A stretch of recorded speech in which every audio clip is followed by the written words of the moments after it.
Hello అండి, నమస్కారం. నా పేరు అబ్రహాం. నేను హైదరాబాద్ నుంచి మాట్లాడుతున్నా. ఒక 10-15 రోజుల కింద ప్రవీణ్ పగడాల గారిని హత్య చేసింది అది అందరికీ తెలిసిందే. ఆ హత్య అనేది అది హత్యనా, యాక్సిడెంటా, ఇంకా తేల్చని స్థితిలో ఏపీ పోలీసు వాళ్ళు ఉన్నారు. ఆ చావు వల్ల క్రిస్టియానిటీకి ఒక కార్యం జరగాలి, క్రిస్టియానిటీ ఐక్యత రావాలని కోరుకుంటున్నాను. ప్రతి ఒక్క క్రైస్తవుడు క్రిస్టియానిటీ ఐక్యతలో ఉండాలి. క్రైస్తవులు పడుతున్న అనేక బాధలు ఉన్నాయి. చర్చికి వెళ్ళే ప్రతి ఒక్క విశ్వాసి బైబిల్ పరంగానే బైబిల్లో ఏముంది ఏం లేదు అని పాస్టరు బోధిస్తాడు, విశ్వాసులు కూడా అదే బోధిస్తారు. కానీ మనం ఈ లోకంలో ఉంటున్నాము. ఈ లోకం దేని ఆధారంగా నడుస్తుందో, పోలీస్ వ్యవస్థ దేని ఆధారంగా నడుస్తుందో, లీడర్లు దేని ఆధారంగా నడుస్తున్నా అది కూడా అవగాహన ప్రతి ఒక్క క్రైస్తవునికి ఉండాలి. అప్పట్లో స్వాతంత్రం రాకముందు ఇలానే బానిస బతికినారు ఎంతోమంది. అదే బానిసమైన బతుకుని మళ్ళా క్రైస్తవులో నడుస్తుంది. అలా ఉండొద్దు. ఇంకోటి, క్రైస్తవులో ప్రతి ఒక్కరు కూడా ఎస్సీ మాల కానివ్వండి, మాదిగ కానివ్వండి, వీళ్ళు చాలామంది ఉన్నారు ఎస్సీలలో, క్రైస్తవులలో. మరి వాళ్లకు ఏ సర్టిఫికేట్ ఇష్యూ చేయాలి అన్న ఒక స్పష్టత అస్సలు లేదు. ఒక సంఘ కాపరి ఎప్పుడే కానీ అతను బీసీసీ సర్టిఫికేటే ఇస్తాడు. కానీ ఎస్సీ విశ్వాసి అయితే అతను ఎలా చేయాలి, ఎలా నడవాలి?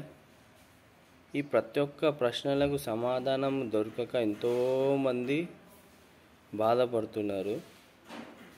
మనమందరం ఒక ఓటు బ్యాంకుగా మారాలి. ప్రతి ఒక్కరూ ఒక క్రైస్తవుల పక్షమున నిలబడాలి. ఎవరైతే క్రైస్తవుల పక్షమున నిలబడుతున్నారో వారందరికీ సహాయాన్ని అందించండి, ఆర్థికంగా అందించండి. విదేశాలలో ఉన్న వారందరూ అండగా నిలబడాలని కోరుచున్నాను. ఇది వ్యక్తిగతంగా క్రైస్తవులు ఎప్పుడు కూడా ఎవరిని మోసం చెయ్యరు. ఎప్పుడే కానీ దేవునికి భయపడి లోబడే క్రైస్తవులు ఉంటారు. మనమందరం ఒక ఓటు బ్యాంక్గా మారాలి, ఒక ధైర్యంగా ఉండాలి. అందరూ ఒక్క తాటి మీదకి రావాలి. ప్రతి ఒక్క పాస్టర్కి నేను విన్నపిస్తున్నాను, మీరు మీ బోధనలు ఎంతైనా చేసుకోండి, ఏదైనా చేసుకోండి, కానీ ప్రతి క్రైస్తవుడు ఒకటే, క్రీస్తు యేసునందు మనమందరం ఒకటే అని నేర్పించాలి ప్రతి ఒక్క పాస్టర్ కూడా. ఇలాంటివి ఇప్పుడు ఎంతోమంది క్రైస్తవులు ఉన్నారు, ఎంతోమంది క్రైస్తవ పక్షాన నిలబడాలని అనుకుంటున్నారు. కానీ వాళ్ళకి ఆర్థిక సహాయం ఉండదు, ఇంట్లో పరిస్థితి అంతంత మాత్రమే ఉంటుంది, లీగల్ ఇష్యూస్ తెలియదు, అడ్వకేట్కి పెట్టుకోవాలి అంత స్తోమత ఉండదు. ఇలాంటి ఎన్నో కారణాలు ఉన్నాయి.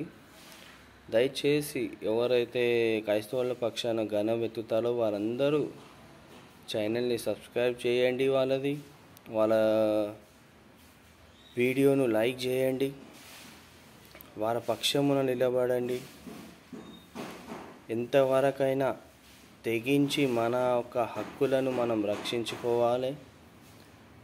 సాతాను ఎవరిని మింగుదునా అని గర్జించి సింహం వలె తిరుగుతున్నది. దయచేసి ప్రతి ఒక్క క్రైస్తవుడు మేలుకోవాలి. ప్రతి ఒక్క క్రైస్తవుడు ఐక్యత ఉండాలి. మీరు ఐక్యత ఉంటేనే ముందుకు వచ్చిన ప్రతి ఒక్కరిని నడిపించగలుగుతాము. అలాగే అభినవ్ అన్న పాస్టర్ ఎంతగానో పోరాడుతున్నాడు. అలాగే విజయ్ కుమార్ అన్న కానివ్వండి, హనీ జాన్సన్ కానివ్వండి, ప్రతి ఒక్కరు క్రైస్తవుల పట్ల పోరాడుతున్నారు. ఎవరిని దూషించాల్సిన అవసరం లేదు. ఎవరి మత విశ్వాసాలు వాళ్ళవి. దయచేసి నిలబడి ఎవరైతే క్రైస్తవుల పక్షమున నిలబడుతున్నారో వాళ్ళకు సహాయాన్ని సహకారాన్ని అందించండి.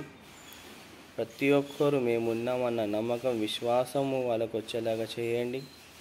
ఇక నుంచి క్రైస్తవుల పైన ఏ ఒక్క దాడులు కానివ్వండి, ఏ ఒక్క అరెస్టు కానివ్వండి అయితే మేము ఊరుకునేది లేదు. ఇది గవర్నమెంట్కి కానివ్వండి, పోలీసులకు కానివ్వండి మేము విన్నపిస్తున్నాము.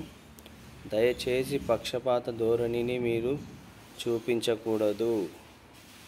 మా తప్పులుంటే మీరు ఏమైనా చేయండి, మా తప్పులు లేనిది చేయడానికి వీల్లేదు. ప్రతి ఒక్క క్రైస్తవుడు ఇప్పటి నుంచి మేలుకుంటాడు. ప్రతి ఒక్క క్రైస్తవునికి తెలిసేలాగా ఈ వీడియోని అందరికీ షేర్ చేయమని నేను మీ అబ్రహం. దేవునికే మహిమ కలుగును గాక.